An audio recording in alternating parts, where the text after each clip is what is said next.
नमस्ते ट्रेडर्स, मैं हूं करेश्वर। स्वागत है आपका अपने यूट्यूब चैनल समृद्धि कंसल्टिंग पे। तो आज मैं एक बहुत इंटरेस्टिंग टॉपिक पे बात करने वाला दोस्तों। जैसे आपने थंबनेल में देखा ही होगा कि ब्रेकआउट फेल होते हैं तो कब होते हैं और ब्रेकआउट फेल क्यों होते हैं। क्योंकि अगर आपको पता चल गया कि ब्रेकआउट फेल होने वाला है तो आप उसमें एंट्री नहीं लेंगे स्टॉक में, या फिर अगर प्रोबेबिलिटी ज़्यादा ही लग रहा है स्टॉक में तो या फिर कम पोजीशन साइज में एंट्री लेंगे। इससे होगा क्या दोस्तों, रिस्क मैनेजमेंट में मदद होगी और पोर्टफोलियो का रिस्क कम हो जाएगा।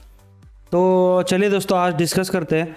मैं 3-4 चीज़ें बताऊंगा कि जिन वजहों से ब्रेकआउट फेलियर हो सकता है, तो आपको पहले ही पता चल जाएगा कि ब्रेकआउट फेलियर होने वाला है, इसमें एंट्री नहीं लेना चाहिए स्टॉक में। तो चलिए दोस्तों, चार्ट्स पे दिखाता हूँ आपको। एक तो पहली चीज़ है दोस्तों, अगर ब्रेकआउट फेल होने का चांसेस है तो उसका पहला रीज़न हो सकता है कि स्टॉक में डाउन ट्रेंड चल रहा है। ये मैं लॉन्ग साइड से बता रहा हूँ, जब स्टॉक बाय कर रहे हो उस हिसाब से बता रहा हूँ। अगर आप स्टॉक बाय कर रहे हो और स्टॉक डाउन ट्रेंड में है तब ब्रेकआउट फेलियर हो सकता है। इसका एक एग्जांपल है दोस्तों नेशनल एल्यूमिनियम का। यहाँ पे आप देख सकते हो स्टॉक क्लियरली डाउन ट्रेंड में है, अप ट्रेंड में जाने का कोशिश कर रहा था, लेकिन ओवरऑल इसका ट्रेंड अभी डाउन ट्रेंड में कंफर्म नहीं हुआ कि चेंज हुआ है अप ट्रेंड में। तो यहाँ पे आप देख सकते हो ब्रेकआउट का ट्राई किया था यहाँ पे और यहाँ पे फेल हो गया। तो इसका reason, one of the reasons ये है कि stock is in down trend. तो यहाँ पे हमको पता चलता है। और दूसरा भी इसका रीज़न है दोस्तों, अगर आप यहाँ पे देखेंगे निफ्टी में, मैं ब्रेकआउट के दिन आप देखेंगे तो 23 जुलाई, तो यहाँ पे आप देख सकते हैं 23 जुलाई के बाद कंटिन्यूसली निफ्टी ड्रॉप हुआ। तो ये भी एक रीज़न था। दूसरा रीज़न वही मैं उस पर आने वाला था। दूसरा रीज़न ये है कि दोस्तों मार्केट में क्रैश हो रहा है या फिर मार्केट बेरिश है। तो ये दूसरा रीज़न है दोस्तों। अगर मार्केट बेरिश रहे, कितना भी आप अच्छा स्टॉक हो, ब्रेकआउट फेलियर होने के चांसेस ज़्यादा होते हैं दोस्तों। ये I am talking in probability basis, मतलब हर कोई चीज़ मार्केट में गारंटेड या फिर परफेक्ट नहीं होती, तो हम प्रोबेबिलिटी के बेसिस पे ट्रेड करते हैं। तो ब्रेकआउट फेलियर होने की प्रोबेबिलिटी जब मार्केट डाउन ट्रेंड में हो या फिर बेरिश हो तब ज़्यादा होती है दोस्तों, जो कि यहाँ पे भी दिखने को मिलता है अपने को। ऐसा ही दूसरा एग्जाम्पल, सेम केस दोस्तों, यहाँ पे भी आप अगर देखेंगे कि यहाँ पे डाउन ट्रेंड लाइन दिख रहा है आपको क्लियरली, डाउन ट्रेंडिंग है। यहाँ पे एक परफेक्ट ट्रायंगल भी बना था, ये मैंने ट्रेड बताया भी था कि यहाँ पे एक ट्रायंगल बना है परफेक्ट।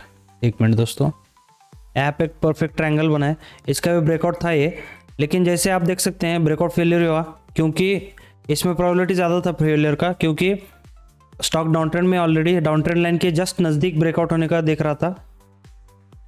और दूसरा चीज़, अगर आप देखेंगे ब्रेकआउट का डेट 17 जुलाई का, 17 जुलाई अगर आप यहाँ पे ट्रैक करेंगे, 17 जुलाई के बाद साइडवेज गया और फिर निफ्टी ड्रॉप हुआ। ये भी एक दूसरा रीज़न है दोस्तों। और निफ्टी का अगर एनालिसिस हमको पहले ही एडवांस में पता होना चाहिए, पता करना है, तो जैसे मैं हर वीडियो में अपडेट करता हूँ दोस्तों, न्यू हाई लो और एडवांस डिक्लाइन के चार्ट्स आप रेफर कर सकते हैं। उससे पहले ही हमको पता चलेगा कि मार्केट में वीकनेस है। तो ये भी मार्केट का वीकनेस और इस स्टॉक में भी सेम, जो डाउन ट्रेंडिंग नेचर है स्टॉक का अभी करंटली डाउन ट्रेंड में, तो उससे हमें पता चलता है कि ब्रेकआउट फेलियर होने का चांस ज़्यादा है। और एक रीज़न आगे का, तीसरा रीज़न बताऊं दोस्तों, तो ब्रेकआउट फेलियर होने का सबसे बड़ा चांस होता है कि लेट स्टेज में ब्रेकआउट दे रहा है स्टॉक। लेट स्टेज मतलब क्या दोस्तों, अगर आप यहाँ पे देखेंगे क्लियरली 2020 के बाद APL अपोलो ट्यूब्स ने कंटिन्यूसली अप ट्रेंड का मूव दिया, और वो दिया 1500% का, 1500% मतलब 15 गुना मूव हुआ, 1 रुपये का 15 रुपये हुआ 2020 से। तो उसके बाद अभी एक लेट स्टेज ब्रेकआउट दिया था स्टॉक ने 19 मई को। 19 मई को आप देखेंगे तो यहाँ पे ब्रेकआउट दिया, थोड़ा 6% ऊपर गया, फिर से ब्रेकडाउन हुआ और ब्रेकआउट फेल हो गया दोस्तों। तो ये भी एक रीज़न है दोस्तों कि अगर बहुत लेट स्टेज के बाद स्टॉक में ब्रेकआउट होता है तो उसमें फेलियर होने का चांसेस ज़्यादा रहते हैं। और एक चौथा रीज़न बताता हूँ दोस्तों इसी वीडियो में। अगर आप देखेंगे यहाँ पे एक रेंज है, बहुत बड़ा रेंज है, और बहुत बड़ा रेंज का जब ब्रेकआउट होता है दोस्तों, एक तो ये सब रेजिस्टेंस जोन था वो टेस्ट नहीं हुआ था। टेस्ट मतलब उसको टच करके एक बार रिजेक्शन देना, ऐसा हुआ नहीं था। तो without any testing the resistance, और यहाँ पे थोड़ा सा छोटा रेंज भी नहीं बनाया, directly without pull back stock ऊपर गया और इस रेजिस्टेंस जोन को ब्रेक करने की कोशिश किया और उसके बाद फेलियर हुआ। तो ये भी एक चौथा रीज़न है दोस्तों कि वॉलेटिलिटी जो रहता है ब्रेकआउट जोन में वो बहुत ज़्यादा रहता है, और ज़्यादा वॉलेटिलिटी की वजह से ऊपर ब्रेकआउट फेलियर होने का चांसेस ज़्यादा रहते हैं। और अगर आपको बताऊं, जैसे मैंने अभी एग्जांपल में बताया कि विदाउट पुल बैक अगर रेजिस्टेंस लेवल को रीच करता है तब भी ब्रेकआउट फेल होने का चांसेस ज़्यादा रहते हैं दोस्तों। जैसे यहीं पे हुआ कि विदाउट एनी पुल बैक, मतलब ट्रेंड जो अप ट्रेंड है वो डाइजेस्ट नहीं हुआ, मूव डाइजेस्ट नहीं किया और कंटिन्यूसली ऊपर चला गया, तो वहीं पे ब्रेकआउट फेलियर होने के चांसेस ज़्यादा रहते हैं, जैसे हुआ भी यहाँ पे। तो ये थे कुछ रीजंस दोस्तों ब्रेकआउट फेलियर होने के।